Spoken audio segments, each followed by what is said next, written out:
سے پاک پڑھیے، یہ سائل آ کے سوال کرتا ہے، اے اللہ کے محبوب آپ فرمائیے کہ ایمان کسے کہتے ہیں؟ نبی پاک نے اس کو دیکھا، دیکھ کے فرمایا نیک خلق۔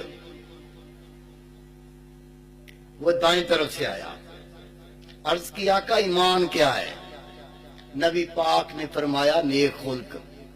وہ بائیں طرف سے آیا، آقا ایمان کیا ہے؟ نبی پاک نے فرمایا نیک خلق۔ وہ پیچھے سے آیا، عرض کی آقا ایمان کیا ہے؟ نبی پاک نے فرمایا نیک خلق۔ وہ سامنے سے آیا، عرض کی آقا ایمان کیا ہے؟ نبی پاک نے فرمایا نیک خلق۔ وہ پھر دائیں طرف سے گھوم کے آیا، عرض کی آقا ایمان کیا ہے؟ نبی پاک صلی اللہ علیہ وسلم مسکرائے،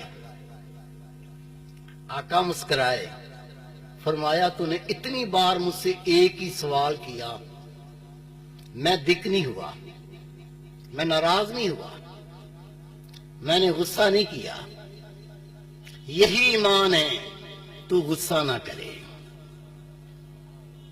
بیوی اپنے شوہر سے غصہ کرتی ہے، شوہر بیوی سے غصہ کرتا ہے، ہنس کے بات کرنی نہیں آتی۔ آفیسر ماتحت سے غصہ کرتا ہے، ماتحت اپنے آفیسر کو گالی دیتا ہے، پولیس والے عوام کو گالی دیتے ہیں، عوام پولیس کو گالی دیتی ہے۔ خدا کی قسم کسی پہلو پہ چلے جاؤ، وزیر اعظم کو عوام گالیاں دیتی ہے، اور وزیر اعظم کو دیکھو وہ عوام کو برا کہتا ہے، چھوٹا بڑے سے غصہ کرتا ہے، بڑا چھوٹے سے غصہ کرتا ہے، ماں باپ اولاد سے غصہ کرتے ہیں، اولاد ماں باپ سے غصہ کرتے ہیں۔ اللہ کے رسول فرماتے ہیں ایمان یہ ہے کہ تو غصہ نہ کرے۔